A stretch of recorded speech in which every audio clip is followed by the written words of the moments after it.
সমগ্র বরাক উপত্যকা সহ বিভিন্ন এলাকার গুরুত্বপূর্ণ খবরের মধ্যে স্বাগতম। আজ হলো 30 জুলাই বৃহস্পতিবার। আজকের প্রথম খবরটি হলো এইচএস অর্থাৎ উচ্চ মাধ্যমিক ভালো ফলাফল করা ছাত্রছাত্রীদের জন্য সুখবর। এইচএস অর্থাৎ উচ্চ মাধ্যমিক ভালো ফলাফল করা ছাত্রছাত্রীরা স্কুটির জন্য আবেদন করতে পারবেন। আবেদন শুরু হয়েছে গতকাল থেকে। 29 জুলাই থেকে শুরু হয়েছে বাণীকান্ত কাকতি অ্যাওয়ার্ড এর স্কুটির আবেদনের প্রক্রিয়া। আবেদন করতে পারবেন যদি এইচএস অর্থাৎ উচ্চ মাধ্যমিকে ভালো ফলাফল করে থাকেন। সেই ছাত্রছাত্রীরা স্কুটির জন্য আবেদন করতে পারবেন। এই প্রক্রিয়াটি গতকাল থেকেই শুরু হয়েছে। এইচএসে ভালো ফলাফল করা ছাত্রছাত্রীরা আবেদন করতে পারবেন বাণীকান্ত কাকতি অ্যাওয়ার্ড .org ওয়েবসাইটে গিয়ে। এই আবেদনের প্রক্রিয়াটি থাকবে আগামী আগস্ট মাসের 21 তারিখ পর্যন্ত এবং এর লিস্ট প্রকাশ পাবে 25 আগস্ট। কিন্তু 25 আগস্টে যে লিস্ট প্রকাশ পাবে তাহা ফাইনাল নয়। এই লিস্টে অবজেকশন করতে পারবেন 25 আগস্ট থেকে 30 আগস্ট পর্যন্ত। ফাইনাল লিস্ট প্রকাশ পাবে 10 সেপ্টেম্বর। তাই এইচএস অর্থাৎ উচ্চ মাধ্যমিকে ভালো ফলাফল করা ছাত্রছাত্রীরা আবেদন করুন। গতকাল থেকেই আবেদন শুরু হয়েছে বাণীকান্ত কাকতি অ্যাওয়ার্ডের। স্কুটির আবেদন করতে পারবেন যাহারা উচ্চ মাধ্যমিকে ভালো ফলাফল করেছেন, তাহারাই শীঘ্রই আবেদন করেন। এর পরবর্তী খবরটি হলো চলন্ত লরি থেকে খুলে গেল চাকা, অল্পের জন্য প্রাণে বাঁচল চালক। সূত্রে জানা গিয়েছে শিলচর হাফলং মহাসড়কের বড়খোলার দূরবীনটিলায় এলাকায় এ ঘটনাটি ঘটেছে। এক সিলিন্ডার বোঝাই লরিতে এ ধরনের ভয়ঙ্কর ঘটনা চাঞ্চল্য সৃষ্টি হয় এলাকা জুড়ে। আতঙ্কিত হন জনগণ। সিলিন্ডার বোঝাই লরি চলন্ত অবস্থায় হঠাৎ করে খুলে গেল লরির চাকা। নিয়ন্ত্রণ হারিয়ে ফেলে চালক। বিবরণে জানা গিয়েছে হাফলং থেকে শিলচরের উদ্দেশ্যে আসা AS01 UC 3976 নাম্বারের একটি লরি সিলিন্ডার বোঝাই করে আসছিল, কিন্তু বড়খোলার দূরবীন টিলার এলাকার আসার পর হঠাৎ করে চাকা খুলে যায়। জানা গিয়েছে লরির পিছনের চাকা খুলায় চালক নিয়ন্ত্রণ হারিয়ে ফেলে। এ ঘটনায় চালকের কিছু জখম হয়েছে বলে জানা গিয়েছে। তবে সঙ্গে সঙ্গে বড়খোলা থানার পুলিশকে খবর দেওয়া হয়।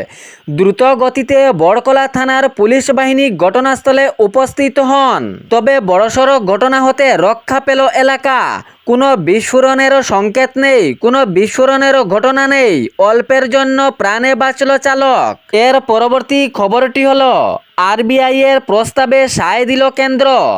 দেশ জুড়ে শুরু হতে চলেছে প্লাস্টিক নোট। পলিমার নোট এখন থেকে দেশে শুরু হবে। নিম্নমানের নোটের রাশি দিয়ে প্রথমে শুরু করা হবে। পরীক্ষা করা হবে প্লাস্টিক ও পলিমার নোট দিয়ে। তাহার পর পুরোপুরিভাবে চালু। প্রথমে 10 টাকা ও 20 টাকার পলিমার নোট দিয়ে শুরু হবে।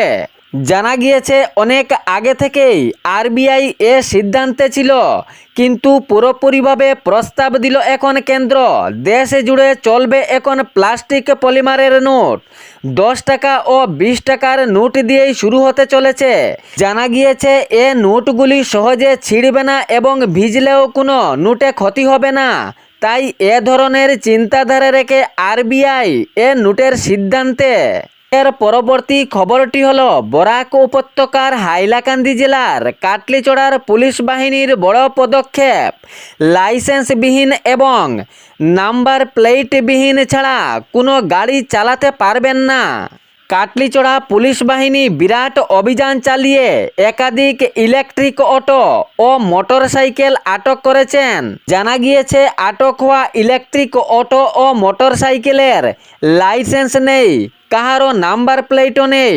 পুলিশ সূত্রে জানা গিয়েছে সড়ক নিরাপত্তা চিহ্নিত করতে এ অভিযান এবং বেআইনিভাবে যানবাহন চলাচল রুখতে এ ধরনের অভিযান চালানো হয়েছে কাটলিচড়া পুলিশ প্রশাসনের পক্ষ থেকে।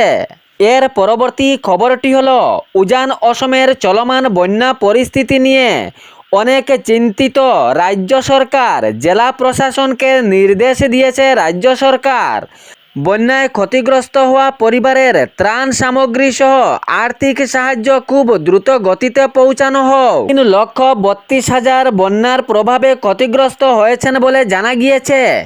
বিশেষ করে শিবসাগর, চরাইদেউ, গোলাঘাট, জোড়হাট, নোয়াগাঁও, শোণিতপুর, কামরূপ মহানগর এইগুলি জেলাতেও এখনও বন্যার কবলে রয়েছে।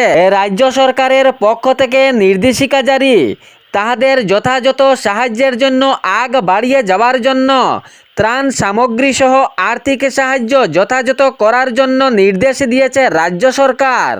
জানা গিয়েছে এই বন্যার কবলে পড়ে অনেক জনের প্রাণহানিও হয়েছে।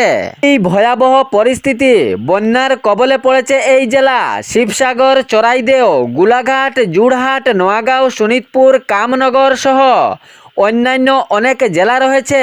তাহাদের যথাযথ সাহায্যের হাত বাড়ানোর নির্দেশ দিয়েছে রাজ্য সরকার। প্রত্যেক জেলা প্রশাসনকে নির্দেশ দেওয়া হয়েছে বন্যায় কবলিত পরিবারের পাশে দাঁড়ানোর জন্য। ছিল বরাক উপত্যকা সহ বিভিন্ন এলাকার গুরুত্বপূর্ণ খবর। এরকম নিত্য নতুন খবর পাওয়ার জন্য চ্যানেলটি সাবস্ক্রাইব করে রাখবেন এবং ভিডিওটি লাইক করে শেয়ার করতে ভুলবেন না, যাতে সঠিক সংবাদগুলো অন্যজনের কাছে পৌঁছায়। ধন্যবাদ।